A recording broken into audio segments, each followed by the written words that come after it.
15, 18 a 27. Se o mundo odeia vocês, saibam que antes de odiar vocês, odiou a mim. Verso 19. Se vocês fossem do mundo, o mundo amaria o que era seu, mas vocês não são do mundo. Pelo contrário, eu dele os escolhi, e por isso o mundo odeia vocês. 20. Lembrem-se da palavra que eu disse a vocês: o servo não é maior que o seu senhor. Há uma pergunta aqui em outras versões, então é uma pergunta. O servo é maior do que o seu senhor? Não é maior do que o seu senhor. Se perseguiram a mim, também perseguirão vocês. Se guardaram a minha palavra, também guardarão de vocês. Até o 27. Tudo isso, porém, farão com vocês por causa do meu nome, porque não conhecem aquele que me enviou. 22. Se eu não tivesse vindo e lhes falado, eles não teriam nenhum pecado, mas agora não tem desculpa do seu pecado. Quem odeia a mim, odeia também o meu Pai. Se eu não tivesse feito entre eles as obras que nenhum outro fez, eles não teriam nenhum pecado, mas agora não somente viram, como também odiaram tanto a mim como o meu Pai. Isso, porém, é para que se cumpra a palavra escrita na lei deles: odiaram-me sem motivo. Quando, porém, vier o encorajador, o consolador, que eu enviarei a vocês da parte do Pai, o Espírito da verdade, que dele procede, esse dará testemunho de mim. E vocês também testemunharão, porque estão comigo desde o princípio. Amém? Vamos orar? Deus, ao abrirmos a Tua palavra, queremos abrir os nossos corações, os nossos ouvidos também preparados para ouvir, para entender o que o Teu Santo Espírito tem a nos ensinar. Pai, nós clamamos agora que nós possamos obedecê-lo, que nós possamos nos arrepender e, sobretudo, viver de acordo com a Tua vontade. Que o Teu Santo Espírito encorajador possa nos animar na Tua palavra e despertar-nos para vivermos o Teu Evangelho nos dias de hoje. Oramos em nome de Jesus. Amém, Senhor. A pergunta de Jesus nesta noite é bem enfática. Vocês se lembram do que eu lhes disse? O servo, o escravo, não é maior do que o seu senhor? Isso verso 20. Segundo Jesus, por que nós deveríamos esperar oposição e ódio do mundo como seguidores de Jesus? Por que nós poderíamos esperar esse ódio do mundo, esse levante do mundo contra nós? Então preste atenção, queridos, nós estamos vivendo uma época que eu acredito que, biblicamente falando, todas as profecias estão se cumprindo. Sinais que mostram cada vez mais que os fins dos tempos estão acontecendo na nossa época. Provavelmente é a época mais difícil de se viver o Evangelho. A primeira época foi o início da igreja, e o fechamento da história será também tão desafiador quanto do início. E hoje há países que há uma perseguição direta, há uma perseguição cruel contra os cristãos, que sofrem até mesmo com prisões, e alguns perdem a vida em defesa do Evangelho. Mas nós temos notícias de uma missão chamada Portas Abertas, que o país onde está havendo um avivamento maior é onde menos se esperava, que é um dos países que que estão na lista entre aqueles que mais perseguem os cristãos, que é o Irã. E, queridos, no Irã, dia após dia, Deus está tocando corações, está havendo uma revolução espiritual, pessoas estão tendo encontros com Jesus de uma forma surpreendente. E famílias inteiras estão se rendendo a Jesus. Então, lá é uma perseguição bem nítida. Mas há uma outra perseguição que ela não é perceptível. E nós vivemos uma sociedade onde há uma liberdade religiosa. Não há uma oposição direta ao Evangelho. Mas sabemos que o inimigo, ele se disfarça até de anjo de luz. Nós sabemos que ele tem as suas artimanhas. E muitas vezes, até mesmo entre aquele povo que se chama povo de Deus, o inimigo levanta heresias, o inimigo levanta confusão, o inimigo levanta esfriamento na fé. O mesmo que aconteceu com a igreja primitiva, acontece hoje. Os judaizantes, que são aqueles que se apegam a detalhes da lei, mas fogem do amor. Os gnosticismos, que na época entendiam que o corpo não presta, o espírito que é bom. Ou seja, esse dualismo espiritual que eu tenho, assim, que me levar para Deus, ter experiências com Deus, mas a minha vida particular, ela é secular, não tem nada a ver com Deus. Eu posso ter uma vida totalmente pecaminosa e totalmente contrária à palavra, porque eu entendi que a minha vida espiritual é eu que levo. Ou seja, o inimigo também, ele ataca de uma forma sutil e se levanta contra os verdadeiros cristãos, para esfriar, para que outros também não vivam o verdadeiro Evangelho.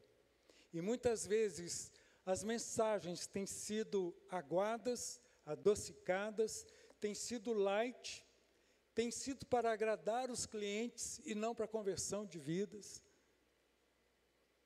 E a pergunta que se faz é o seguinte: o povo de Deus está preparado realmente para viver o verdadeiro Evangelho?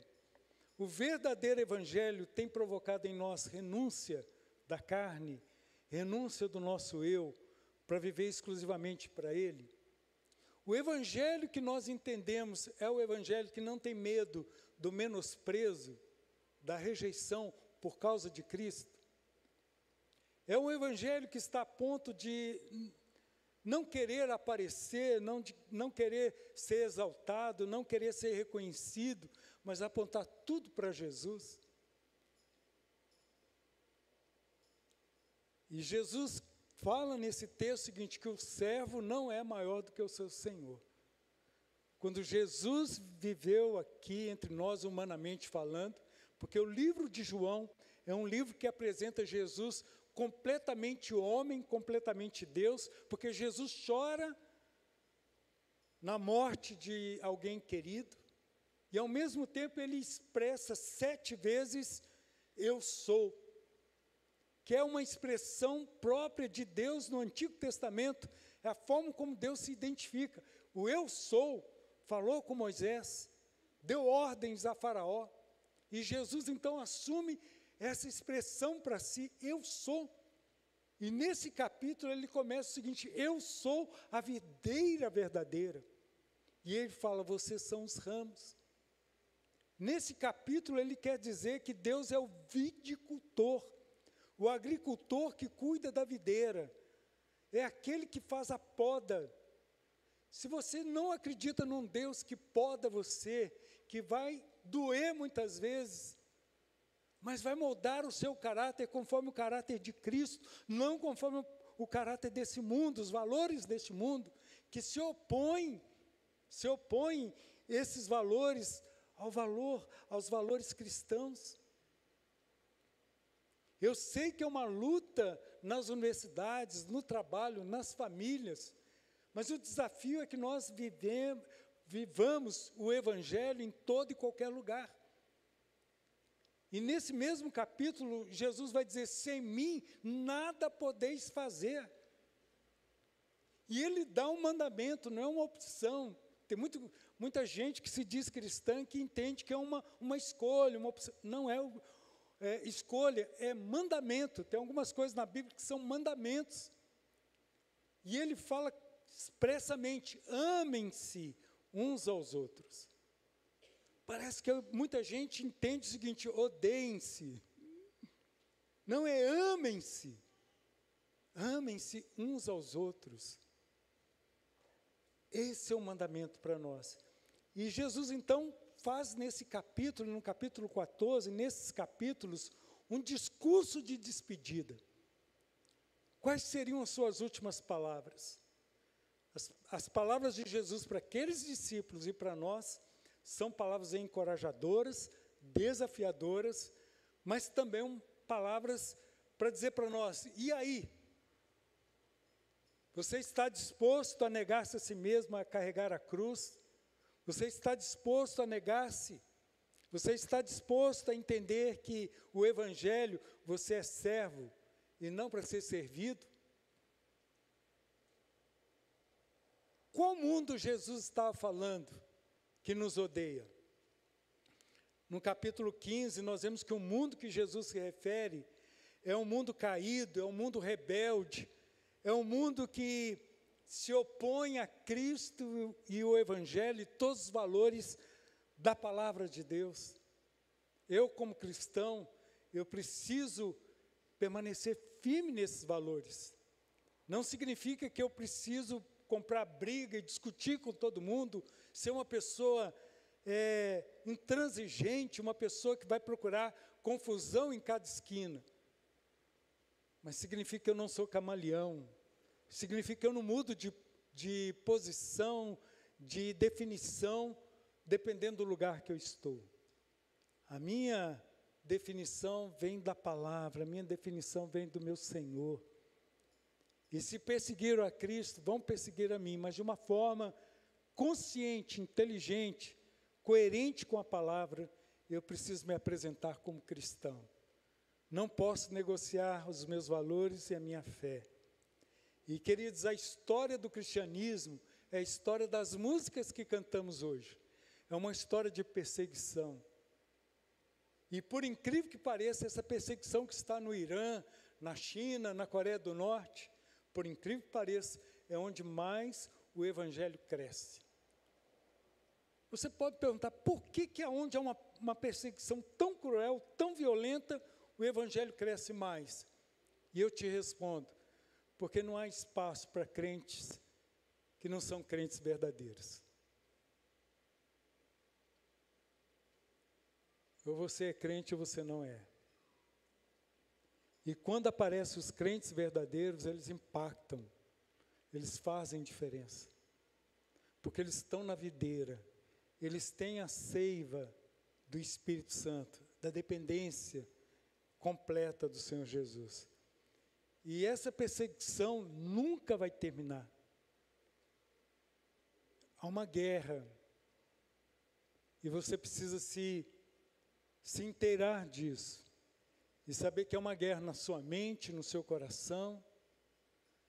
Você não está disposto a orar, você não está disposto a abandonar o seu pecado, você não está disposto a ajoelhar diante de Deus, a se ajoelhar, você não está disposto a perdoar, você não está disposto a amar quem não pode ser amado.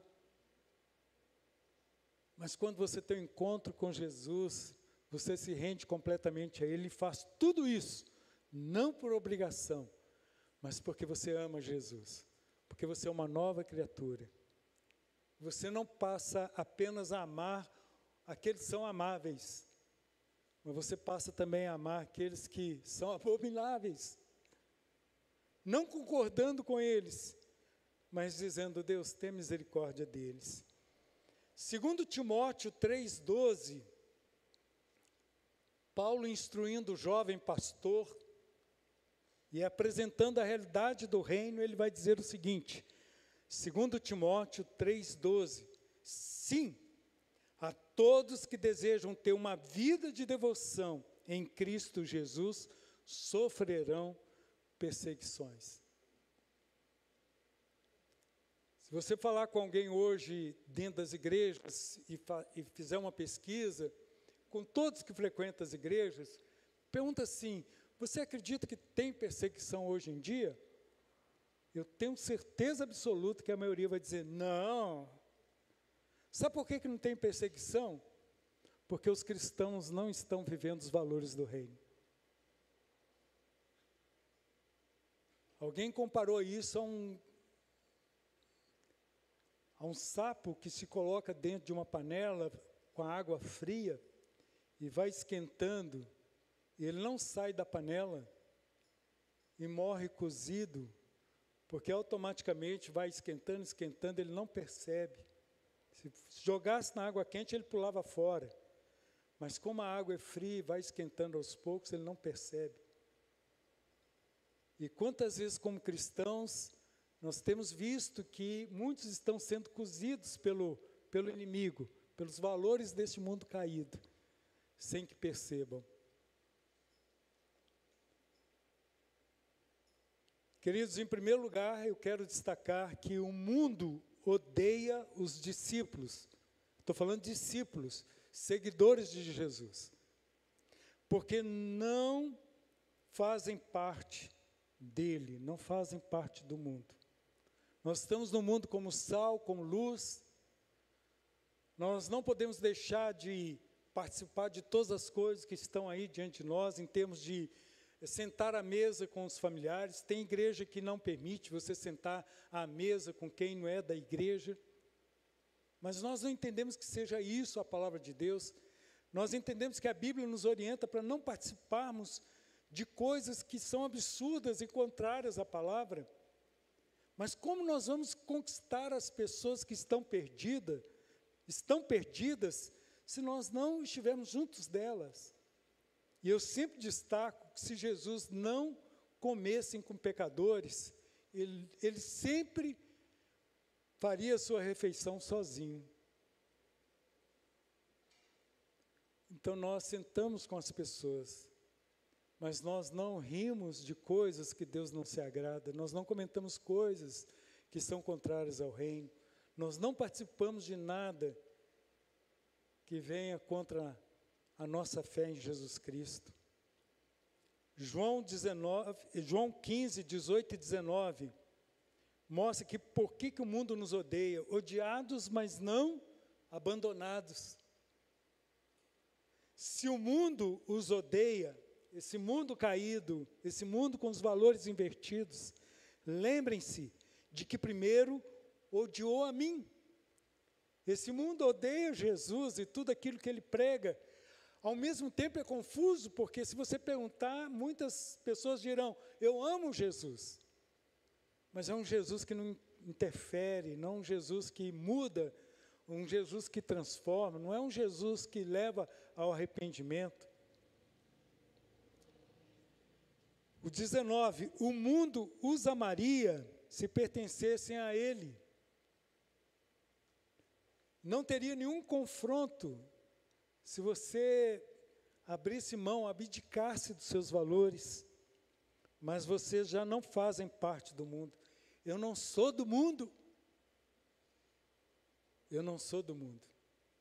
Tem uma piada de pastor muito boba, e eu não sei nem por que eu estou contando ela então, né? Mas, não, é é daquelas antigas que o povo ria de coisa bem simples, né? Mas conta-se que um pastor estava viajando à noite a cavalo e uma pessoa estava ali preparada para assaltar um viajante. E viu o pastor e aí o assaltante chegou perto dele e falou assim, eu estou te assaltando, passa tudo. E o pastor, pode levar tudo, eu não sou desse mundo. Aí o bandido nunca viu alguém ser assaltado tão alegre, tão feliz, e falando que não era desse mundo, que ele assustou e pensou que era uma assombração, e fugiu. Gente, é uma piada sem graça mesmo, mas é para dizer que não ser desse mundo deve levar um susto nas pessoas. Mas como assim você é um jovem e não namora? Não namora por namorar? Eu sei que é uma pressão sobre os jovens, porque há 40 anos atrás, eu sofri uma pressão igual a essa, porque não namorava, e ficava aguardando no Senhor. Imagina, 40 anos atrás, um jovem aguardando no Senhor, orando durante 5 anos, já era algo meio complicado. Imagina hoje em dia.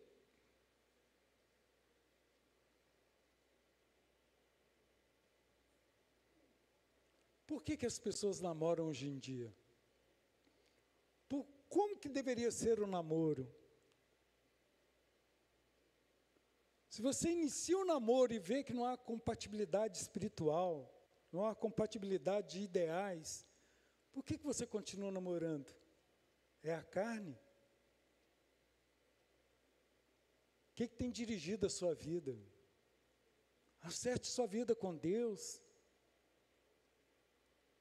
Quais são os seus valores? Como Deus orienta você? Então o mundo não os amaria se pertencessem a Ele. Mas vocês já não fazem parte do mundo, vocês não fazem parte do mundo. Eu os escolhi para que não mais pertençam ao mundo. Então Jesus nos escolhe para não pertencermos mais a este mundo caído.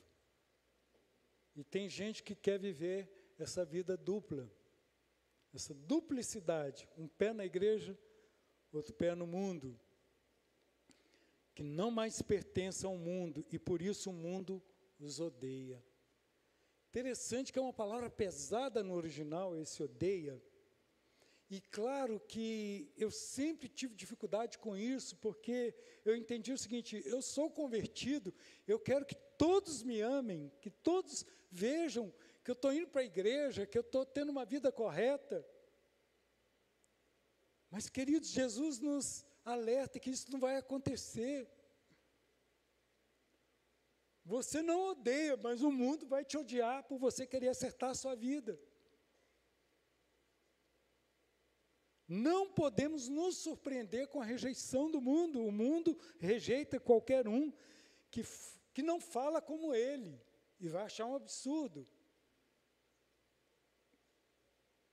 E eu digo para você, um erro na vida não significa uma vida toda errada. A partir de agora, passa a ter uma vida consagrada a Deus, acerta a sua vida com Deus.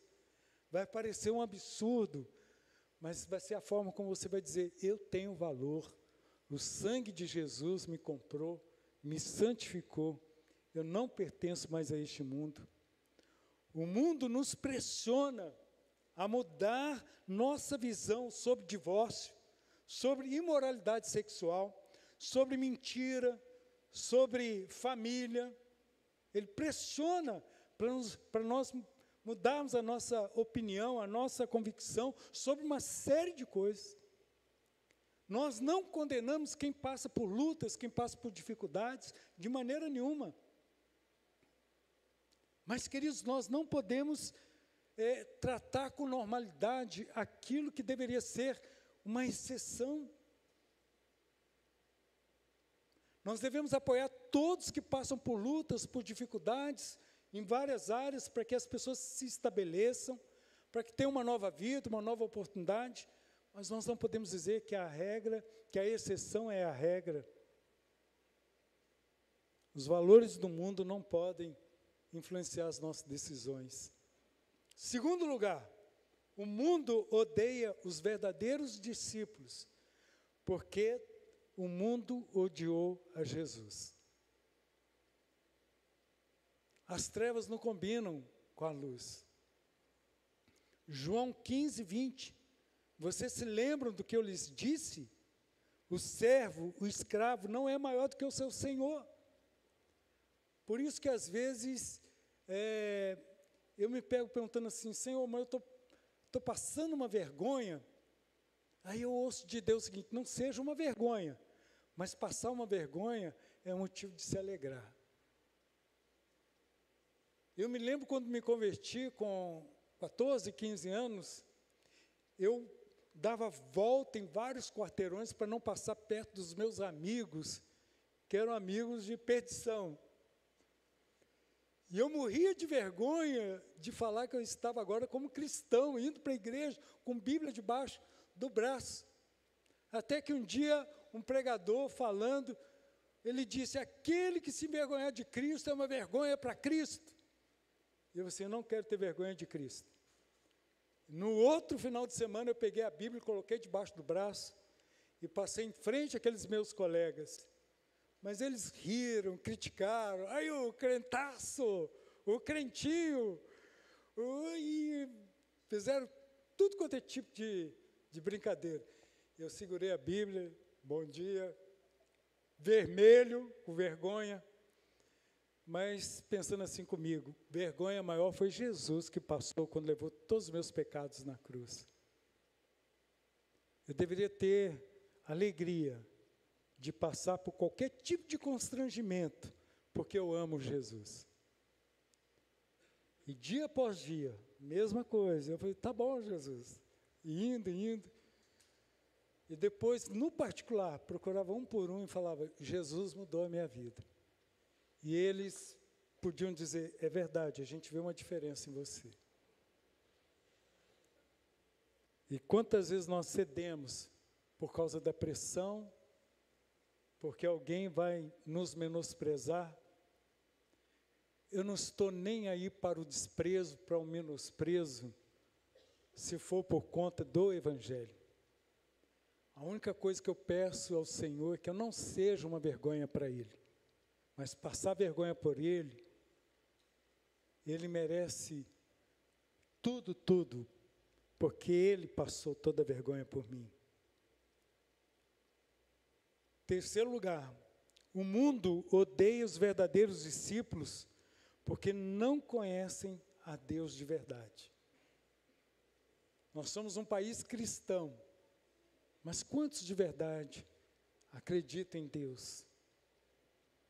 Quantos de verdade são filhos de Deus? No Brasil todo mundo fala, somos filhos de Deus. O certo pela Bíblia é dizer, todos nós somos criaturas de Deus. Porque filhos de Deus é o que está escrito em João 1,12, que diz que ele veio para os seus, mas os seus não o receberam, mas todos quantos o receberam, deu-lhes o poder de se tornarem filhos de Deus. Todos aqueles que reconheceram Jesus como Senhor. João 15, 21, diz assim, farão tudo isso a vocês, por minha causa, pois rejeitaram aquele que me enviou. Queridos, então, é cristão, muitas vezes as pessoas odiarão você sem razão, sem motivo algum, porque na verdade elas estão odiando o próprio Deus. Quantas vezes pastores, missionários são perseguidos sem que as pessoas percebam? Há um levante, porque na verdade são pessoas que estão querendo pregar a palavra. João 15, 23, quem me odeia também odeia meu Pai. João 15, 25, isso cumpre o que está registrado nas escrituras deles, odiaram-me sem motivo. Vão odiar você sem motivo. Por que você é tão odiado? Por que te odeiam? E você não gosta que ninguém te odeia? É uma luta. Mas basta viver a verdade. Basta falar que os valores do reino estão impregnados em você. Automaticamente, o inferno se levanta. Automaticamente, as pessoas, sem motivo algum, vão odiar você. Eu já disse que em frente à minha casa já fizeram alguns tipos de trabalhos de magia, de coisas pesadas. Eu já disse que em frente à minha casa, de vez em quando, tem batuque a noite inteira, na mata. E durante todo o batuque, é uma oportunidade para eu virar à noite também de joelhos e falar, Deus, tem misericórdia dessa cidade. Deus, o Senhor ama a cidade de Passos, o Senhor ama o Sudoeste. Deus, levanta pessoas aqui, comprometidas com a Tua palavra. Deus, que as pessoas tenham sede e fome de Ti. E eu comecei a clamar sobre isso. Deus, levanta, levanta, que as pessoas tenham sede e fome de Ti. Vocês acreditam que algumas empresas de Passo, depois dessa oração, têm me convidado para compartilhar a palavra? Se você trabalha em alguma empresa e quer que eu vá lá compartilhar a palavra, é só marcar que eu vou lá. Para que vocês tenham uma ideia, segunda-feira próxima passada, eu estava compartilhando a palavra numa empresa que eu sei que todos que são de Passo conhecem, a Química. E o pastor da Igreja Presbiteriana Central sempre faz um devocional com as funcionárias, mas despertou um desejo para fazer com a diretoria, com a administração. E na segunda-feira passada eu fui lá compartilhar rapidamente, porque tem que ser bem objetivo, local, corporativo, e eu orei muito a Deus, foi com muito temor e tremor. Estavam ali os familiares que são donos da empresa, e havia umas 30, 40 pessoas em círculo, e Deus ali falou de uma forma tão profunda, tão profunda. E o meu desejo é que a Química se renda a Cristo. O meu desejo é que as empresas de paz se rendam a Jesus. O meu desejo é que as igrejas percebam que nós estamos numa batalha espiritual e que o Evangelho precisa ser divulgado em todos os cantos, em todos os lugares. Então, queridos, a rejeição do mundo é por conta do seu amor a Jesus. Não significa que você tem que ser uma pessoa insuportável. Não significa que você tem que ser uma pessoa desagradável. Por outro lado, o que a gente vê, pessoas que tomam o nome de cristão, pessoas que tomam o nome de cristãs e dão péssimo testemunho. E são perseguidas não por amor a Cristo, mas pelo contrário, justamente por não testemunhar de Cristo. É triste isso. Quando alguém diz que é cristão e é o pior funcionário, é o que cria mais intriga, é o que fala mais alto, é o que briga com todo mundo, discute com todo mundo. Você já viu isso em algum lugar?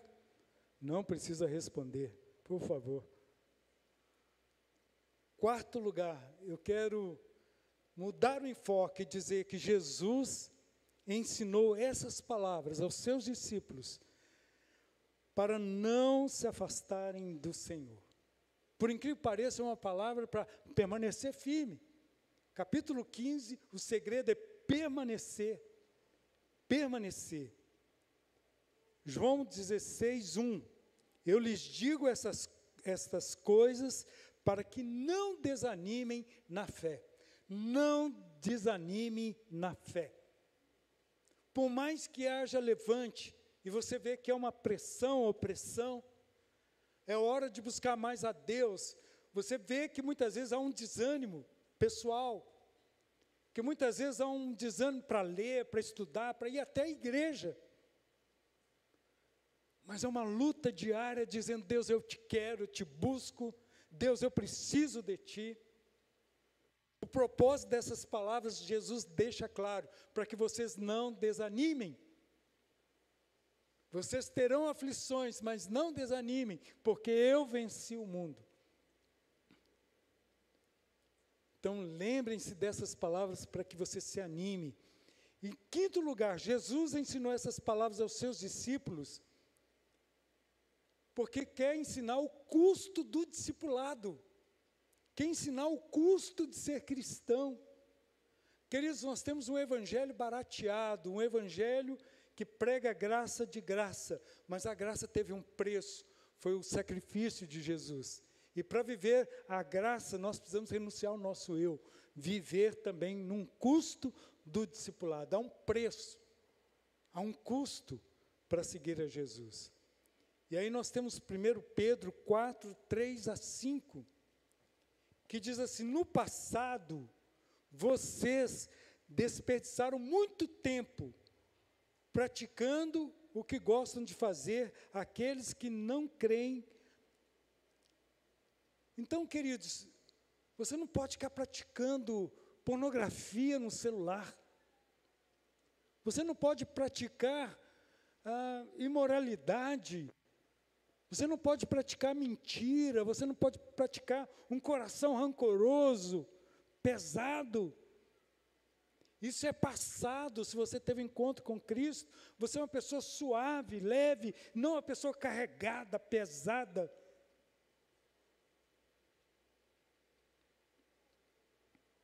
Imoralidade, desejos carnais, farras, bebedeiras e festanças desregradas, além da detestável adoração de ídolos.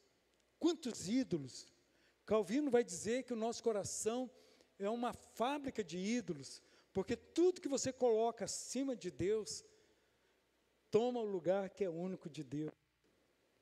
E, queridos, quantos crentes estão tendo mais ânimo para ir para shows, para ir para bebedeiras, para farras, do que para jejuar, do que para viver o Evangelho, para testemunhar de Cristo? Eu me lembro que os cristãos desejavam ir para esses lugares, mas com um folheto na mão para chamar do lado e falar: olha, eu estou aqui para dizer que Jesus te ama. Lá no litoral de São Paulo, nós evangelizávamos no final do ano. Eu percebi que a igreja ficava vazia na virada do ano. Eu falava: onde está o pessoal? Cadê o povão? Havia só uns 5 e 10 lá para participar da virada do ano. Aí alguém caguetou. O pastor está tudo na praia vendo os fogos. Eu falei: então nós vamos para a praia também. Nós vamos estar lá no meio da festa, vamos estar lá no meio da festa. Mas cada um com um folheto. Nós vamos lá resgatar crianças perdidas, que eu vi que as crianças se perdem. Nós vamos resgatar pessoas com coma alcoólico. Nós vamos orar pelas pessoas. Vamos colocar uma camiseta bem amarela, cheguei, para que todos vejam. E aí assim nós fomos. E começamos a ver o quanto de crente, eu vou colocar entre aspas, que estavam ali desviados, iam começar o novo ano andando nos caminhos do dito cujo. E ali Deus levantou aquele povo para pregar o Evangelho. Eu me lembro que um dos secretários da prefeitura de São Vicente morava na orla da praia, e ele testemunhou para nós um certo dia que ele via tudo se perdendo, e ele não sabia dessa atividade, mas de repente ele olhou lá para baixo na praia e viu uma luz, um clarão sobre um povo que estava alegre sem beber, estava numa felicidade sem drogas, estava numa alegria inexplicável, inenarrável, sem imoralidades. E ele viu um clarão e falou assim: gente, o que é isso? E ele descobriu que era o povo de Deus que estava ali, numa região toda dominada pelo maligno. Uma região toda dominada. E o texto de 1 Pedro ainda fala: agora essas pessoas ficam surpresas quando vocês deixam de participar de suas práticas desregradas e destrutivas, e por isso os difamam. Lembrem-se, porém, de que eles terão de prestar contas àquele que está pronto para julgar a todos, vivos e mortos. Queridos, todos nós seremos julgados. A diferença é se você já recebeu a marca do Cordeiro, se o sangue de Jesus já perdoou você de todos os pecados, se você determinou no seu coração: eu vou viver para Cristo. A mensagem que Jesus transmitiu é essa aos seus discípulos e verdadeira para nós. Não podemos imaginar que teremos resultados diferentes se proclamarmos e vivermos o verdadeiro Evangelho, que salva, que liberta. Sexto e último lugar, Jesus ensinou aos seus discípulos que a graça do Espírito Santo iria sustentar todos os seus discípulos. Sabe quem sustenta você, quem mantém você de pé, quem faz com que você continue firme, mesmo diante de ameaças, mesmo diante de pressão, de perseguições? Vamos ver João 15, 26 e 27. Mas eu enviei a vocês o encorajador. O Espírito Santo é que encoraja você. Se esta mensagem está sendo pregada, deseja que o Espírito Santo venha dizer a você: siga em frente, não desista, viva o verdadeiro evangelho, confesse seu pecado, renuncie à carne, viva no Espírito. Quantas vezes um homem que foi traído, o diabo fala, trai também. Quantas vezes uma mulher traída, o diabo fala, você também tem que aproveitar a sua vida. Quantas vezes um filho que viu um lar despedaçado, o diabo diz, você também não vai ter um lar diferente desse. Só que Jesus vem e muda a sua história. Ele traz ressignificado para a sua vida. E Ele encoraja você a prosseguir. O bobo e a boba parece você, porque anda na palavra. Mas, na verdade, você é a pessoa de valor. Você é a pessoa que o Espírito Santo olha e ri, se agrada de você. Ele virá do Pai e testemunhará a meu respeito. E vocês também devem testemunhar a respeito, porque estão comigo desde o início. Nós temos uma frase muito comum. Estamos juntos? Está comigo? E o Espírito Santo nos diz nesta noite, estamos juntos? Você está comigo? Que você diga amém, Senhor.